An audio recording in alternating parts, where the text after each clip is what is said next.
What is up, everyone? So we are here on the build. You can see it behind me. We're getting ready to pour concrete.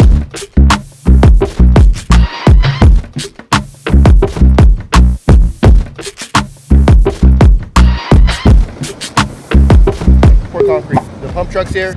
I'm with Sam from Element ICF, which thank you for coming out because I'm beyond nervous to do this whole situation. Pouring 100 yards of concrete, so I want you to kind of walk through what our plan is.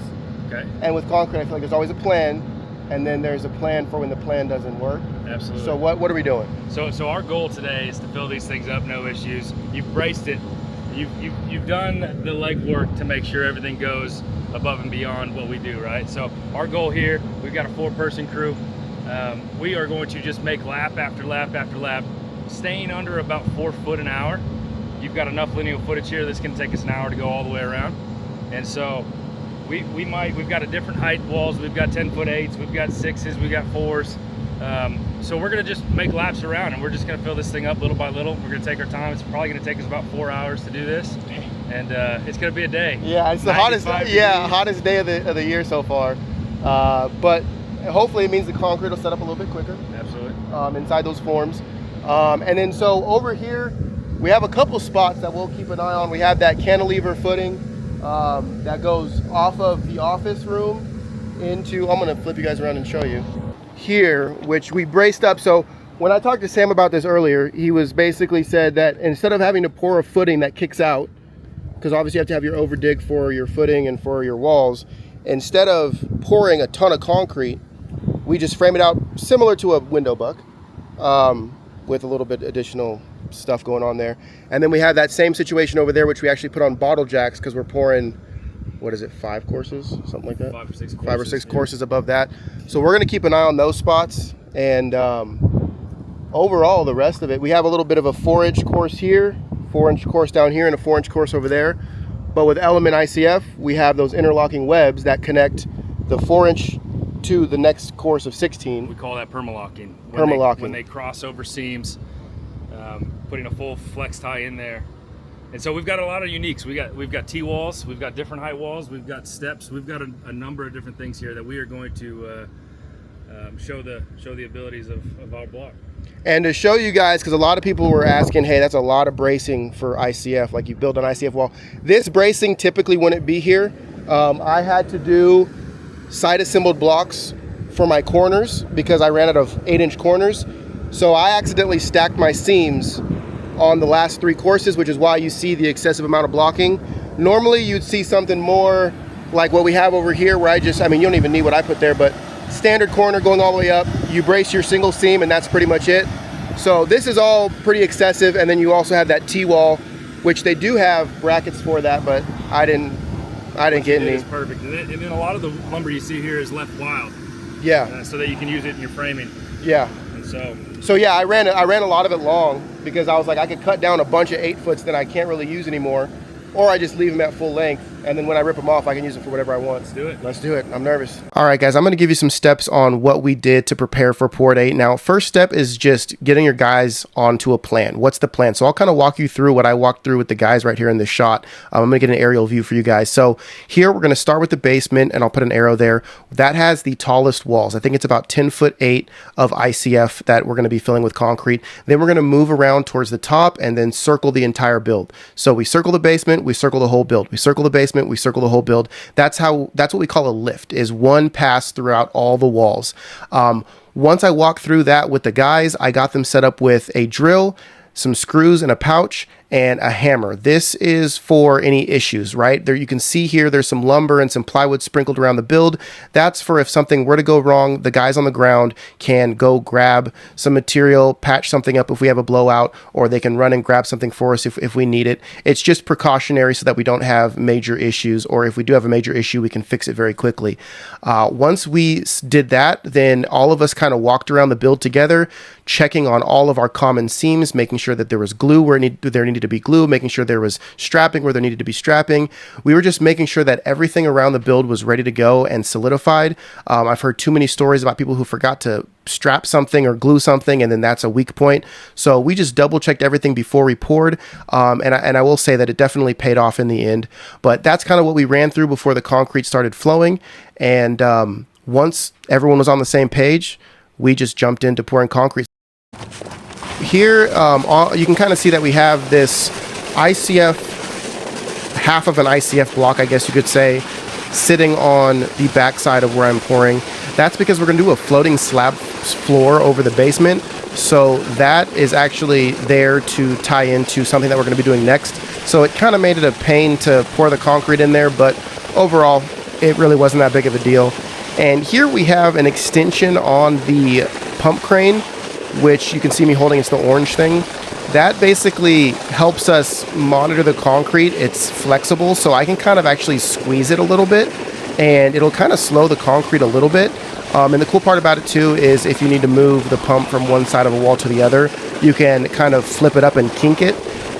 So it's just a great thing to have when you're pouring ICF, to kind of make sure you're not shooting concrete down, because there's gravity's falling from really high above us, and we want to make sure it's not shooting too hard down to the base of our ICF, because that's how you can cause blowouts. But overall, in this basement, which is the tallest portion of the build at this stage, we have a 4-inch core at the bottom of Element ICF, which is perma-locked into the next 16-inch course. And what's crazy is we didn't have it budge at all. I would say it's one of the strongest portions of the build with that perma-lock system from Element ICF. So if you are planning on pouring ICF, I would highly recommend looking into Element ICF, because the way this poured was absolutely immaculate. Here's how the chain of command kind of goes. So Sam and I are on the top and we're pouring concrete. You'd think you'd be able to see down into the forms and know how much concrete you put in there, but you can't.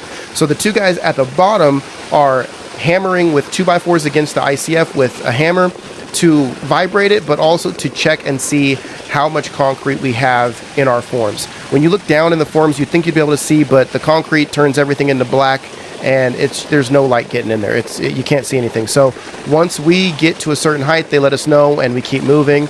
Once you get a feel for it, you can kind of know how much concrete's in there. Once you get higher, once you go, your second lift, usually you can see it by then, and you're fine. But they're basically going around checking, seeing how high we are, so we're not going too much at a time. Some guys will pour the whole thing in one lift. Again, this is my first ICF pour, so I wasn't willing to risk it. We have the time. We're paying by the yard, not by how long the pump truck's out here. So we just had them vibrating the bottom, and it went really, really well. We just kept circling and circling. Yep. Look at this spot underneath. You got it? Yep. Here is one of the cantilever spots that we have, where we have about 6 courses of ICF floating above the ground, where we have bottle jacked and kind of really solidified it with 4x4 blocks and bottle jacks. So as I passed it on to him to go around this T-corner, I went down and checked to make sure that we weren't having any leakage or blowouts, and let me just say, we built this thing like a tank. Golden. Golden.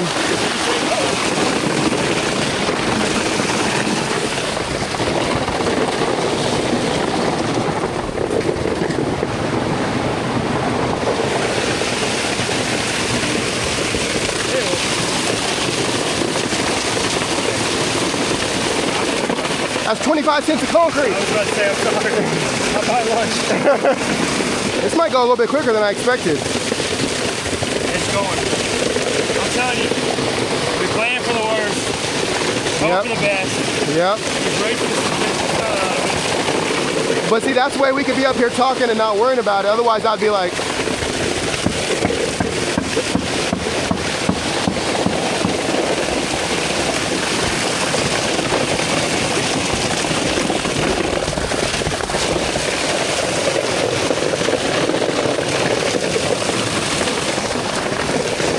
we're turning into the final stretch of our first pass around the ICF, the first lift.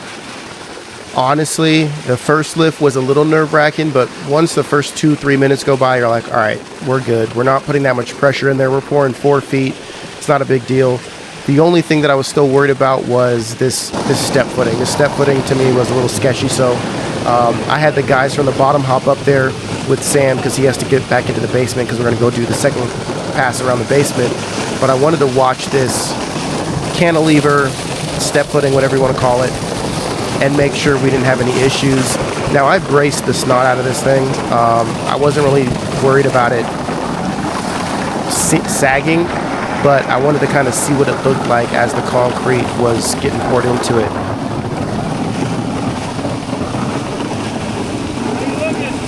Not even shaking.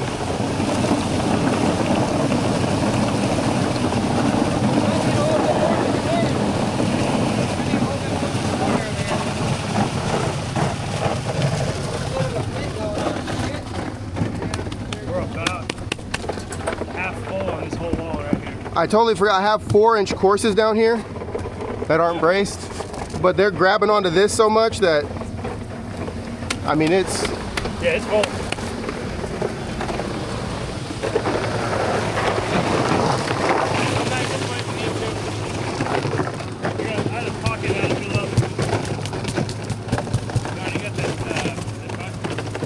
Yeah, we're about 2.5 courses up. Perfect.